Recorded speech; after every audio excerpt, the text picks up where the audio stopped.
This is the Voice of Early Childhood podcast.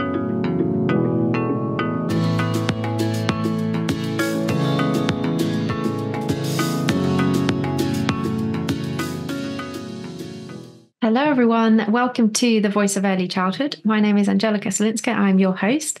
And today, once again, I'm joined by Carmela Garcia-Manas, who is headmistress of Miss Daisy's Chelsea and PhD researcher at the University of Dundee in Scotland.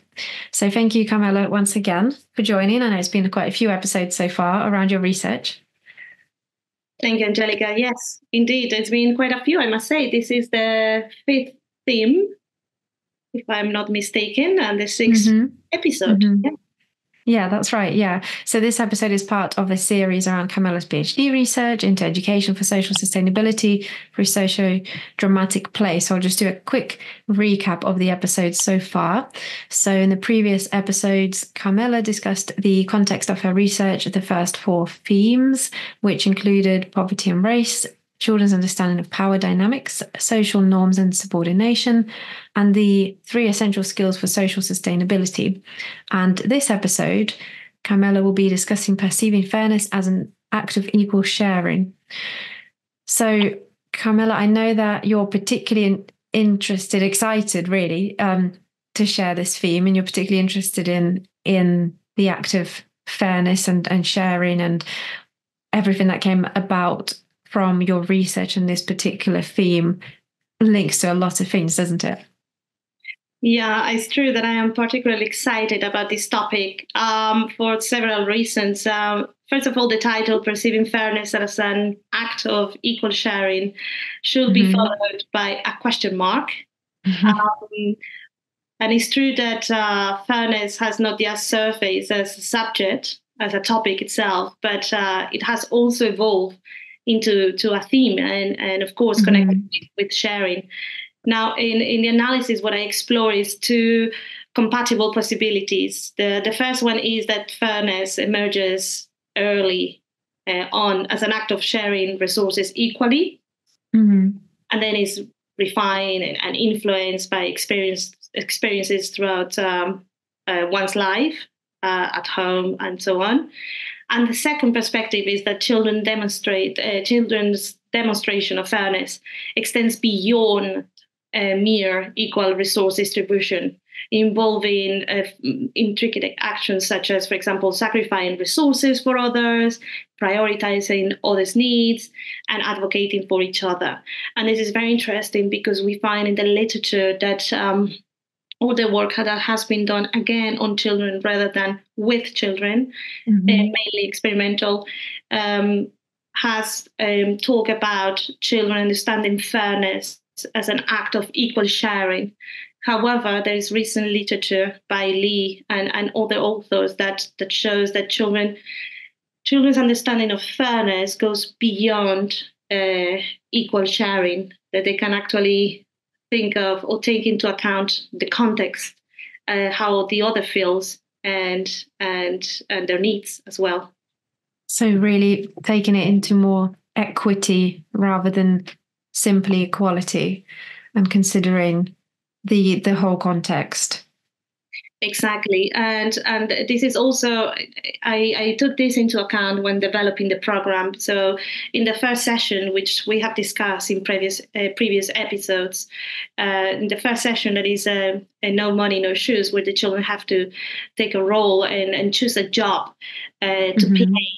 And then they receive a salary, and then they are given salaries based on their clothing, and they receive an equal salary, an equal money. So some of them can buy one shoe, some of them can buy 3 shoes. And in this case, I asked the children to make it fair, and I decided to leave the room. By leaving the room, I mean leaving the area. And let the children discuss and negotiate. And they did indeed come up with a solution where every single one of them had a pair of shoes. That means 2 shoes each. And this is somehow children showing understanding of fairness as an act of equal sharing. At the very same time, we have to take into account that what I offered them was an even number of shoes, which may have limited the possibility of an even sharing, potentially influencing the outcome. At the same time, I wanted to start with that somehow starting point, let's say, where we make it start from simple to more complex activities and more complex sharing at the very end of the program. And this is what we see in session 2. In session 2, I'm not sure if you remember, but I'm just going to give you a very brief resume of what it was. The children were split into 2 groups. There were 2 families, and both teams had a tree with an apple hanging from them.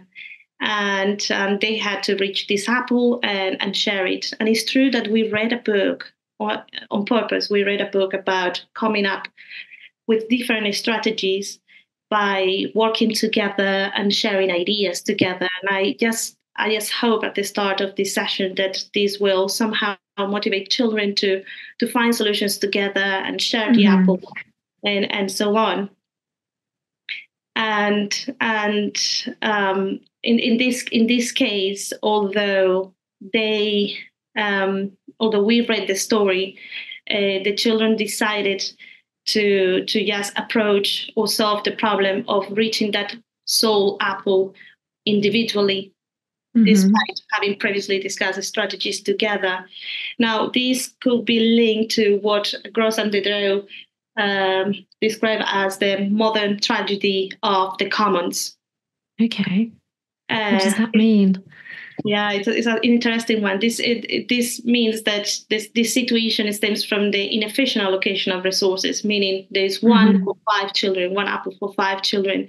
In this case, when there is an inefficient allocation of resources, individuals tend to adopt an individualistic approach to solve a shared problem. Makes sense. So it makes sense, but again, we added a layer of complexity somehow into this sharing resources, fairness, and distribution. And indeed, we see at the end of the session that one of the families decides to share the apple equally, split it into the number of slices and giving each child the same amount, while the other family distributes the apple unevenly. And this is, again, a consequence of this modern tragedy of the commons as described by Gross and Dedreau. We go further in the following sessions, like, for example, in session 3, which take us to another important point when considering fairness as an act of sharing and the role of the adult. In session 3, we split the children into groups. One was the rich and one was the poor with food. I'm not sure, Angelica, if you remember. Yes. The activity. That was quite interesting, yeah. That was a very interesting one. So if you will look at this example, the children sat down on the tables and they only started sharing food when the adult left the room. Yes, and this also illustrates that the manifestation of fairness in young children can be shaped somehow by the inherent authority wielded by adults in the room, in this case, teachers. And this will be further discussed in the next episode in sense of belonging, because it's also very much connected with it. But again, we need to take into account the role of the adult, and its implications as well when sharing. The children didn't share until the adult left the room. Yeah, I remember that episode. That was really interesting how the adults' rules that they put forward enforce, even if, I know you mentioned, even if they're not fair, the children don't really want to go against that in front of the adult, only when the adult doesn't know. So there's that sense of authority, that those power dynamics, and really trying to understand how do we support children in sharing their voices and sharing anything that they don't agree with, any scenarios that are unjust with the adult, and I guess breaking down those power dynamics, although they're taught to, you need to listen to the adult, which is especially important for safety, but then at the same time, there's that nuanced understanding of I can also speak up for myself. And if I say something that is, I guess, almost like against what the adults' beliefs are or rules, then I'm not necessarily in the wrong. I'm not going to get into trouble. And I guess it's all kind of that very old fashioned way of looking at things, and that still persists. And now we're kind of moving into things being a lot more balanced. Exactly. Fairness is also a matter of speaking out and advocating for what you truly believe is fair, and they pose a challenge in early years settings, as you said. The adult holds the power and mainly for safety, but at the very same time, we have to make sure that we give the children a voice and we listen to them actively. And this was also just going further into the role of the adult in terms of fairness. We also saw that in the social drama sessions that were facilitated by the children, as you know, the first social drama session was guided by the adult, in this case myself, and then the children had the opportunity to do the social drama session again, but this time facilitated by them and guided by them, and they were the only decision makers in these sessions. And it's true that what I see in my data is that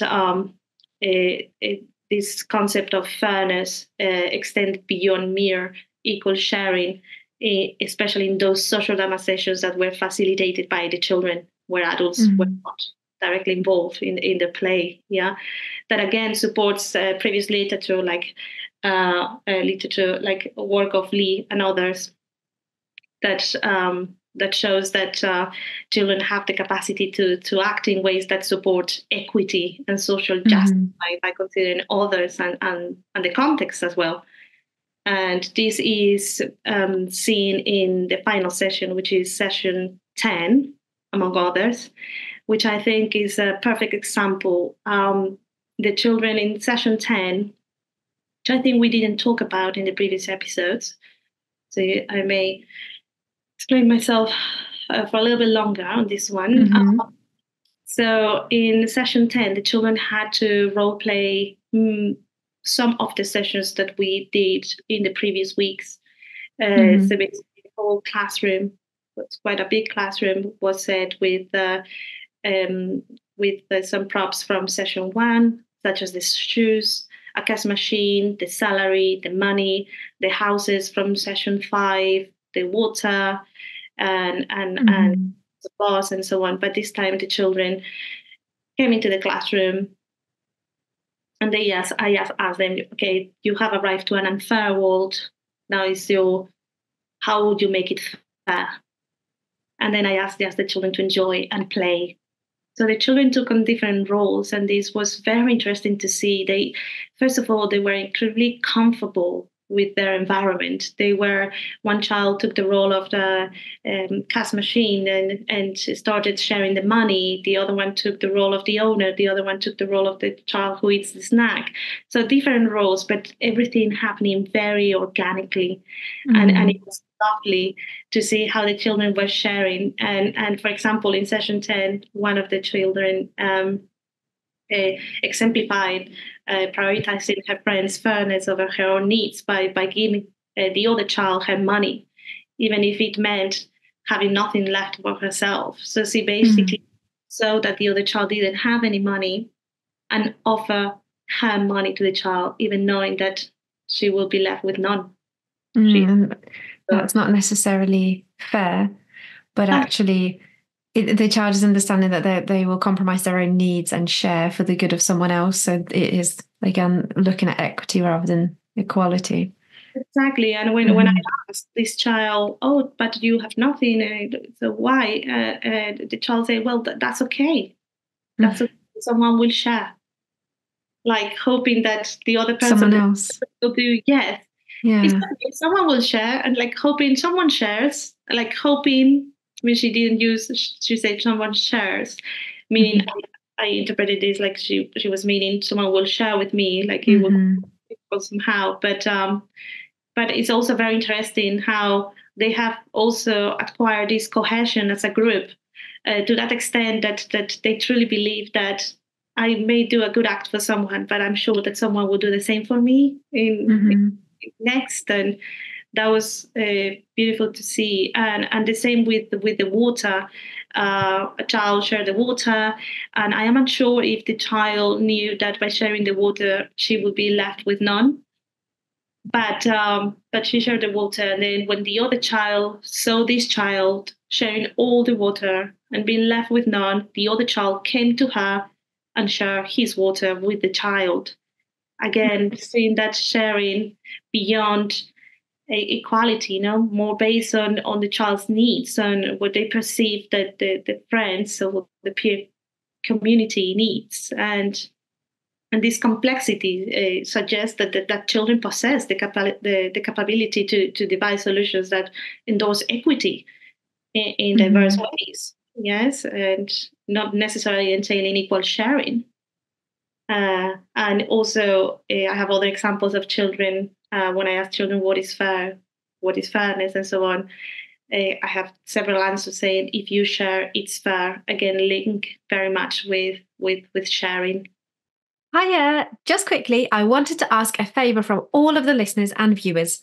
It would really help this podcast if you subscribe on the platform you are listening or watching on. This will help the Voice of Early Childhood podcast to continue putting out thought-provoking and reflective episodes with a range of guests. And if you are enjoying listening to this podcast, please do share it with someone else who you think would love it too. And of course, as always, we encourage you to share your voice too. If you have reflections, thoughts, and comments, please do share this episode on social media with your comments and tag the Voice of Early Childhood. Let's keep these thought-provoking discussions going. Thank you. I'll let you get back to the episode now. So, I just had a few questions about when you mentioned there's that cohesion in the group and they are very comfortable with sharing and they're kind of very natural with that and they have that hope that someone else will share. Firstly, is this a result of learning what sharing is? Because if they just weren't in environments where you taught them how to share and what this is, if they were in a completely different setting, perhaps, or maybe they just never really had the opportunity to share. Would that be different? Yes, I think that I mean, we can see that in the first two sessions, it was different. We can see that in the second session with the apple, they didn't share equally. Perhaps if we had the same session said at the very end of the program, they will have approached the task in a somehow in a different way. Again, we will know until we do it, of course, and these are just interpretations, and at a very small scale, we will need more data to be able to apply it to other contexts. But we also have to take into account the context of the children. The children come from privileged socioeconomic backgrounds.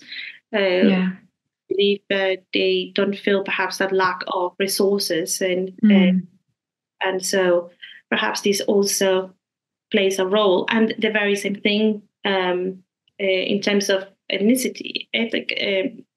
They are from the UK at the end of the day, and the UK, as the major part of Europe, follows an individualistic. It follows an individualistic culture, not like in other parts of the world that perhaps are more collective, focus on the collective and focus on the community. So again, school have also play a role in how children address different tasks in an individualistic way, right? Coming from an individualistic culture. So there is a lot of variables to take into account. But one thing for certain is that the children definitely develop these skills that I would call somehow compassion, sense of fairness, empathy, and understanding of individuals as a part of a community, as part of a group where everyone cares about each other throughout the program. I think it really helped in this sense for them to see each other as part of a community rather than as an individual It really helps to develop that sense of community as well. Yeah, so it's great that your research did have so many different sessions that you can see that effect. And the point that you make about different being from different backgrounds, especially the point on being from a privileged background, that was my second kind of question there in terms of, would that make a difference? So what else was I going to say? This escaped my mind now. Go on, you go. Sorry, Angelica. It's just I would like to also share another example. Happened at the very end. So, and we will talk about this more linked to sense of belonging, exclusion, and in next episode. But and in this session, the last session, 10th session, there was a child. There was a snack table, from session 3 set up, and in this session, one of the children say that only boys could cut. In this case, another child challenged this by sharing the knife with the girls, passing it to one of the girls that was sitting down by the table. And in these same scenes, we see this girl, after cutting the fruit, that notices how another child's plate is completely empty, and perhaps aware of his needs in terms of having English as a second language and perhaps not always communicating or being able to communicate his needs. What she did was to take some fruit that she cut from her plate and put it on his plate. And this was coming from a child that we never observe either a specific friendship with this other child or this type of behavior with other children that didn't belong to her close circle of friends. And again, this is another example how this cohesion as a group has grown and has strengthened, and how they not only take into consideration their own needs, but also the needs as a group, friends' needs, and so how do they feel? And again, we have another child challenging the child that sets the norm that only boys can cut. Perhaps this may not have happened in the first session, so those children are also feeling more entitled to share and speak out against unfairness. So this all makes me think that we can see all these brilliant effects from the result of your study in terms of the more sophisticated understanding of equality and the cohesion of the group. How do we ensure that we can carry this out in practice when we don't have a program or something like your study? Because before in the other episodes, we always talk about this doesn't need to be a specific program. It doesn't need to be a specific activity. A lot of the learning that we talked about before was around day-to-day routines, really, day-to-day learning. How do we ensure that we develop children's understanding and that more sophisticated understanding of equality and fairness? And I know it's probably a very big question because we're looking back at all of the sessions, all the 10 sessions really, and that's developed over time. And how could we achieve something similar over time as well in practice without having a specific program or research? Well, I wish I had a straight answer for that. Unfortunately, it's not as easy. What I would say that is crucial and key to have children develop that sense of fairness and to give them the voice to advocate for what is right or what believe is right. They have to sometimes share what they think is right, perhaps to only find out that perhaps it's not the right thing to do, or perhaps it is the right thing to do, but they need to feel somehow empowered to share their opinions and to also become more compassionate and aware of others' needs. I think that ultimately the first thing that we need to do as educators is to believe that they are capable of it.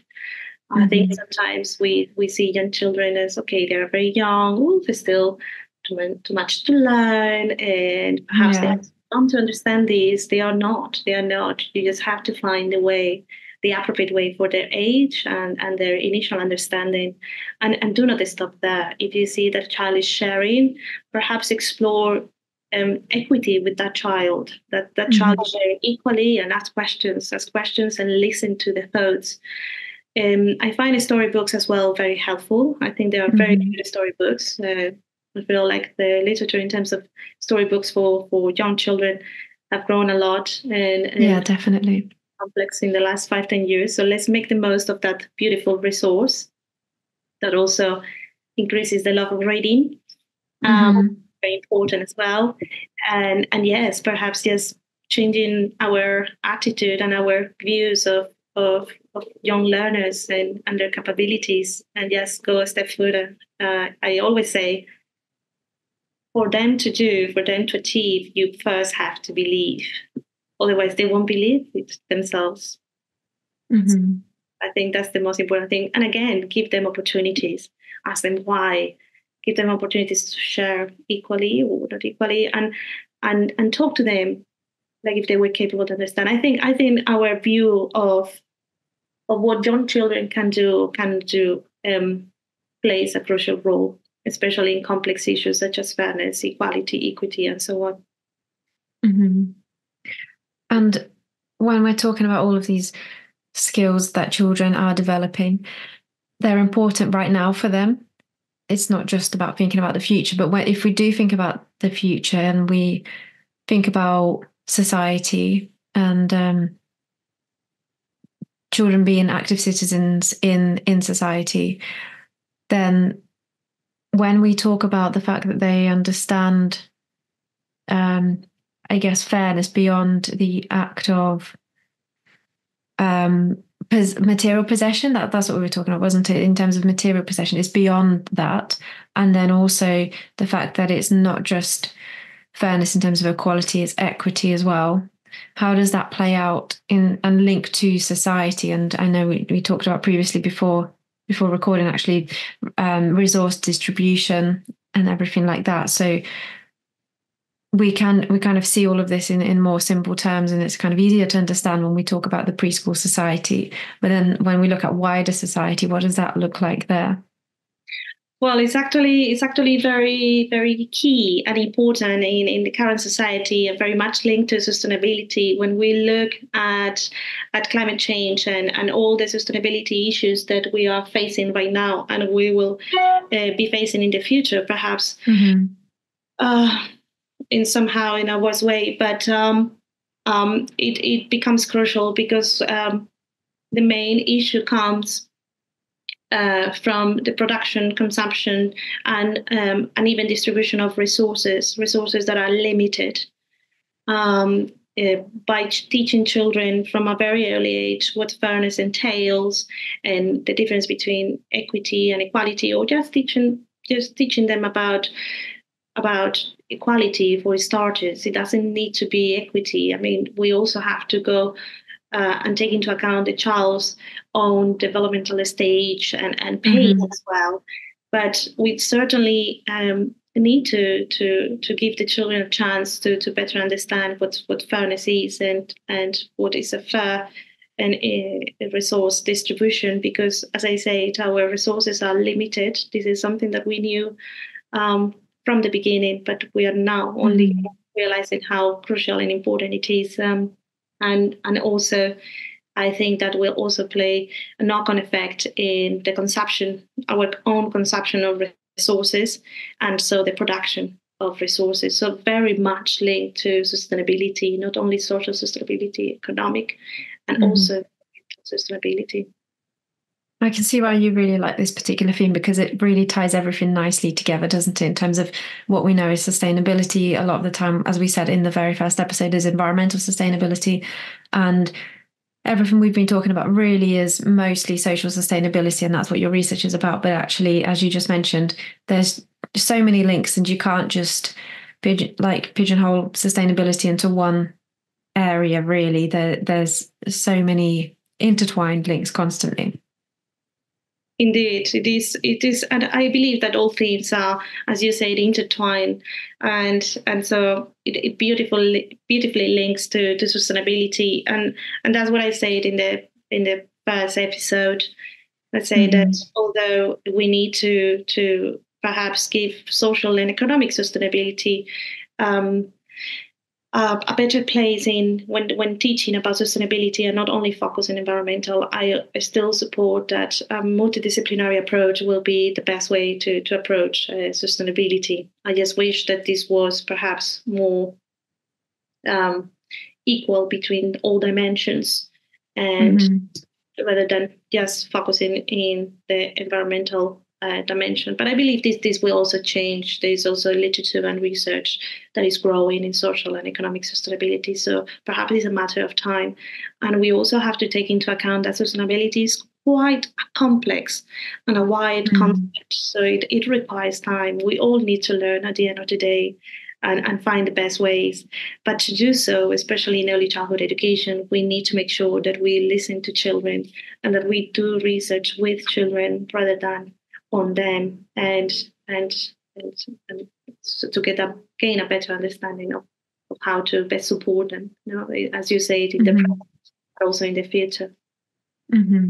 Yeah, we can certainly learn a lot from children, especially when it's kind of almost ironic when we think about sustainability, and a lot of the almost like, I guess, solutions for the future are so and need to be so innovative, and we don't know so many things still in terms of how to fix certain problems and things like that. But actually, if we look to children, then it may help us to gain better understanding of what we need to focus on for the future, and opening up to children's perceptions.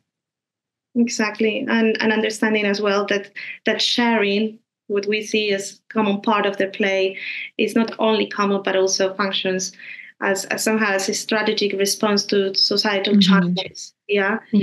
Particularly addressing the persistent problem of resource inequality in an evolving social environment and society. So yes, that's why it's very important as well. And I'm just looking at your article where you mention in the critical considerations that future inquiries may examine the long-term impacts of early experiences with sharing on social behaviour and resource allocation in adulthood. So yeah, like we mentioned already, it's really vital to think about how all of these skills that the children are learning now, just how valuable and important they are for the future. And it's not just about the most kind of simple way of seeing sharing and equal distribution. I guess we don't really think about equal distribution on a larger, we see it on a very large scale, or we see it on a very small scale. We don't kind of see everything in between. I think that's maybe the issue in terms of adulthood rather than exactly, and how it translates into primary and secondary education, and so higher education. I think, and this is one of the things that I always mention in the conferences is it's true that we can do X job in early childhood education or in early year settings, but it's crucial for this work to be continued in primary education, secondary education, and so education. And that's how you get, the critical consideration that I mentioned of, let's see what adulthood will look like if we continue doing this throughout the learning journey and not stopping in early years education, because it is true that in early years education we may count with more flexibility in terms of curriculum activities. What do we do with our time? But let's do not forget that this is a topic, a matter that impacts us all in different levels and throughout our lives. So this should continue through the learning journey and through their lives, not to stop at early years. And again, speaking about things intertwining, topics and issues intertwining, is important for sustainability to be intertwined amongst the whole curriculum and not just in certain specific subjects.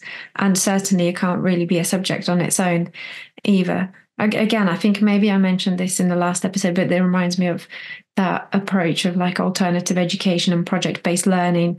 I know we do a lot of kind of that in early years in terms of following a children's interest or doing a project, and all of the areas of learning being intertwined and everything is holistic.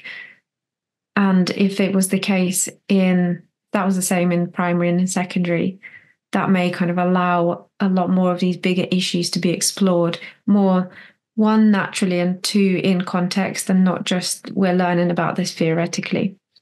Exactly, or in different topics such as biology. Mm-hmm. And you're completely right. It has to be a way of living somehow. It doesn't have to only reflect in the curriculum, in all areas of the curriculum, but also as teachers, role modeling, setting examples for our children, our students, and of course policies. It is very important that every school follows a policy and somehow tries to meet those targets that are set by 2030. Quite ambitious targets, but I feel like you are completely right. It has to continue through the learning journey, and we have to approach this in a more inclusive way and evolving way, where it's not just a subject or a program, but it's just part of our daily lives. And in early years education, especially makes sense because, again, we have examples of sharing, for example, all throughout the day. But let's make the most of those examples because that's very much connected to sustainability and even distribution of resources and resource inequality and so on. So let's make the most of it as somehow as an approach rather than as specific activities or areas of learning in the group. Like you mentioned earlier, when I posed you that question of how do we ensure that we can support children develop these skills in practice and not just through a specific program, and it's about talking to children and questioning them, and also opening up conversations and suggesting kind of new ideas, and maybe with day-to-day things when we need to distribute resources across different classrooms, involving them in that and talking about that. So really opening up conversations constantly rather than just seeing something as a routine and getting on with it and kind of getting it out of the way. Actually, every single little thing is a learning opportunity. Exactly. But for that to happen as well, we also need to give the teachers the opportunity. This cannot magically happen, right? Give teachers the opportunity to perhaps receive some training in dimensions of sustainability as well. I think that's also ultimately very important if we want for this to be part of our daily routine, and make the most of it. Yeah, for sure. It's certainly about having that awareness. And maybe this is our last point. You mentioned inclusion here as well. I know a little bit in the article, and I thought it might be a good link to the next theme, which is around the sense of belonging. Would you like to tell us a little bit about that one? Yeah, so following sharing and fairness, I have discovered in my data that young children possess actually a fundamental expectation that resources should be shared, in accordance with the principle of fairness. But it's also noteworthy to mention that there were instances where sharing was not an option because it implied being excluded from the play. In fact, in session 10, we see two children that have taken over the big house, the coasty house, the most expensive house, and another child comes by and says, "Can I please enter the house?" as a form of, "Can I join your play?" And the other child says, change the norm and says, "Well, this house doesn't cost £2 anymore. It costs 5, and you have to." And then this child that is holding the £2, looking at them like, oh, really, looks at his friend and asks his friends, "Can you swap the money with me? So I can enter the house." But then the child knew that by swapping money, he will have to leave the house because he will not have enough money. So in this sense, he will be excluded from the play by giving the other child the opportunity to be included in the play. So inclusion meant exclusion.